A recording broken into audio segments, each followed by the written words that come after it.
दिवाली के पटाखों का असर दिल्ली एनसीआर की हवाओं पर हुआ है। दिल्ली एनसीआर में जमकर हुई आतिशबाजी ने यहाँ प्रदूषण को खतरनाक स्तर तक पहुँचा दिया है, जो यहाँ के लोगों को बीमार कर सकता है।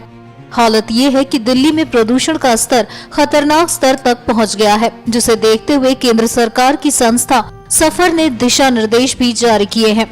इनके मुताबिक हवा में प्रदूषण से हालात बेहद चिंताजनक हैं। इस हवा में सांस से जुड़ी बीमारियों का खतरा है। लोग जरूरत न हो तो बाहर न निकलें। दिल और फेफड़े की बीमारी वाले लोग खास सावधानी बरतें। बुजुर्ग और बच्चों को घर में रहने की सख्त हिदायत।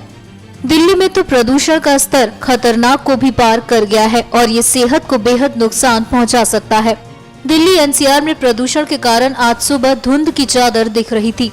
पटाखों की धुंध में लिपटी दिल्ली दिख रही है, जिसकी धुंध से ज्यादा हवा खतरनाक है। दिवाली पर आतिशबाजी के बाद खतरनाक पार्टिकुलेट मैटर यानी PM 2.5 का स्तर 507 तक पहुंच गया, जबकि PM 10 का स्तर 511 तक था। अगर PM 2.5 और PM 10 का स्तर 400 से ज्यादा होता है तो प्रदूषण का स्तर बेहद ही खतरनाक हो जाता है। दिल्ली से सटा नोएडा भी प्रदूषण से बेहाल है। सुबह यहाँ भी धुंध का आलम ये था कि थोड़ी दूरी पर कुछ भी नजर नहीं आ रहा था। ये धुंध भी पटाखों के बाद हुए प्रदूषण की वजह से है। सफर के मुताबिक नोएडा में PM 2.5 का स्तर 450 था, जबकि PM 10 का स्तर 493 था। PM यानी पार्टिकुलेट मैटर PM 2.5 और PM 10 के जरिए वातावरण में वायु और धूल का प्रदूषण मापा जाता है।